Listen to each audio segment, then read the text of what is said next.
If we went back 30, 40, 50 years, right, and this was the time available for the doctor to see the patient, the doctor saw the patient almost that much time. The complaint of doctors nowadays, generally speaking, is this time is going down and down and down, and it's being filled up with stuff, right, administrative stuff, rules and regulations that I never had to do before. You're expecting more out of me, and you're giving me stuff to do in less that, time. quite frankly, I didn't go to medical school to do. Right. Right. And it's a big deal now. That's it. That's the sea change. That welcome to medicine, 21st century. But it's interesting, Bruce, is because it's like with my grandchildren, and when your grandchildren grow up, this is something they grow up with. Exactly. They don't even think about it. It's almost like a Pavlovian response. Right. As a matter of fact, they say, "Where is it? Give Right. it." And if you don't have it in whatever occupation I'm in, forget about Right. you hiring me. So they're very facile at doing And they don't that. really have a problem, Jim, about whether I'm making eye contact with them or not, because Right. they're sitting here doing this while I'm doing that. Yeah, and I wanted to talk to you about that because, I mean, I deal with a lot of students with my work at UConn, and I got to tell you that communications is not a skill they have mastered. So anyway, the other thing is, too, Bruce, when it comes to technology, excuse me, is that I've had guests on the program that between what happens in the hospital, the medical technology in the hospital, and what happens at the home now, where they have literally brought technology into the home to monitor everything the patient does, which enables the doctor to do it remotely on Skype or remote TV or video streaming. The whole thing has changed. And the difference is you can monitor me without being there personally. Correct. So does Bruce Brumberger, the doctor that I knew, is this a world you could function in, Bruce, or I could function in that world, absolutely, absolutely. Because now you're talking about Skype time. You're talking about face-to-face time. Right. I think it's great. I never had the opportunity to be part of it, but yeah, absolutely. Because that's not taking time away from anything. That's giving me information while I'm conversing with the patient. Okay. That's great. So what I hear you saying is that although there may be some break-in and learning curve discomfort, if technology benefits the patient, and I got to tell you, with the quality of what they bring into the home, Bruce, I found out from my mother and all her friends that, you know what, if I'm going to go, I want to go home.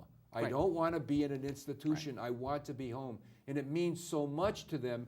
And bringing technology into the home, which I did for her, it made all the difference in the world. That's wonderful technology. But the technology of what I'm doing on that computer, that's so I get paid. Okay. That's so somebody can audit me. I'm not giving that lady on the other end anything. Okay. Next category, pharmaceutical. Okay? Drugs, vaccines. On the one hand, my friends in the pharmaceutical industry say, you know what? It costs several $100 million to bring this drug to market. I got to battle with the FDA. I got to battle with rules and regulations. So by the time I get to the end of this thing and I get it finally approved, you know what? I've got to recover my cost. The other side of the argument is you cost so much. It is so unavailable access to me. Why? So what side do you fall on? You cost so much. What's the point?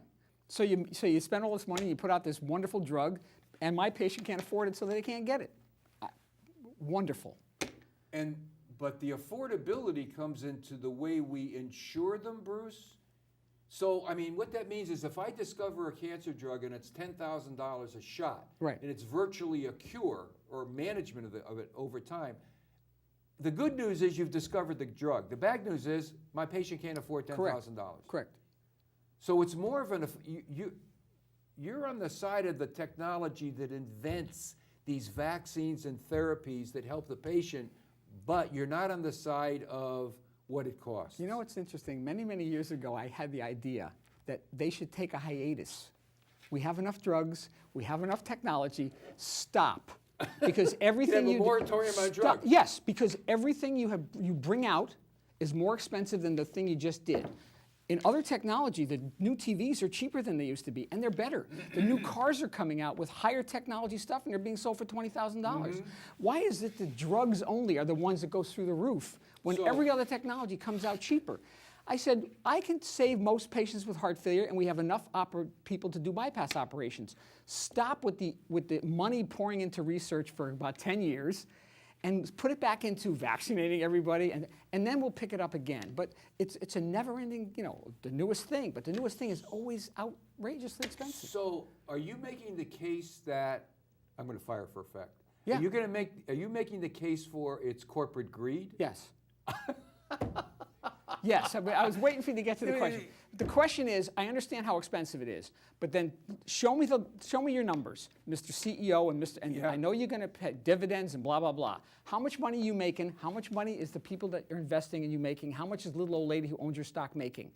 Can they make less and still have a wonderful life? If they can, you're frickin' charging too much. Okay.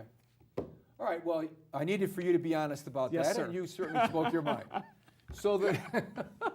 So the next category is, I think we got a few minutes left in this segment, Bruce. The next category is Obamacare, right? So here's what Bruce Brumberger said the last time we were together. As for Medicare, as for medicine, I think Obamacare is a good idea that needs to be improved. A work in progress. I wouldn't throw the baby out with the bathwater, repeal and replace. I saw more people in my practice get health care because of it than lost it because of it. I am a sucker for helping people. This is you. And I think universal health care is something the richest country on earth should be able to achieve, but nothing gets right the first time around. So my first question is, what is universal health care, Bruce? Well, everybody in America should be able to have health care. That's literally what it is. That's to me. Everybody, universal would technically be everybody in the world, So you mean but okay, but as it the applies United to States, America. a United States citizen should have health care. Okay, so you think it's a right? I do. As believe it's opposed to a right. privilege? I do. All right, so if we were over there in Europe and we were over there in Asia, we were over there wherever they are over there, right? What are they doing? I ask people, all the time, they rank higher than us in every category, Yeah. all right? And they're paying all their medical care. And all you hear is, well, in Canada, you wait 26 weeks for a CAT scan, blah, blah, blah. So I meet Canadians. I meet people from France. I meet Americans who have gone over to France for a few years and come back. And I ask them, terrible care? No, not at all. Do you have to wait 6 months for it? No, not at all. I mean, I know there are people out there saying these things. I haven't met them. Same thing with Obamacare in my office. People would come and I say, oh, you're a small business owner. I'm curious. Are you going to have to fire people because the new law is coming down? No. I haven't met anybody who's a small business owner who said that Obamacare was bankrupting them, or they'd have to fire anybody. But I see it on television. I read about it in the papers. So I'm in a little tiny microcosm. I was just going to say maybe your sample size is maybe, small. but that's the sample size I deal with. Yeah, Right. I understand and I respect Right. that. Right. Access to health care. Yes. And reimbursements for Medicare and Medicaid. What's your... I lived. Medicare, Medicaid paid me. They're paying me almost as much as the insurance companies now, because the insurance companies have always looked back and said, oh, look, Medicare's paying this. Let's drop our fees. So they're pretty close. Well, all right. So when I listen to you talk, Bruce, I hear you, and I'm not going. The impression that I have, and from some people that I've talked to, some I've talked to had the same experience you had with the random sample you had. Others had a different experience, right? So, I mean, there's a bunch of people out there, millions and millions of people who are under Obamacare. Last count, 20, 25 million. Right. The number originally was 40, 45, 50, Right. depending on who you listen to. Right. And there's still going to be 14 or 15 million people that are not going to be covered when it's all done. Having said all that, somewhere in the middle is the right answer. What I mean by that is that I understand what you're saying. When I listen to hospital people or I listen to other doctors, the story is the wrong one. The story you hear is some of the things that you're saying you haven't heard are actually happening. They're actually happening. And that means that the program has not been totally successful. But I mean, after all, it was a launch for the whole United States Right. of America. Right.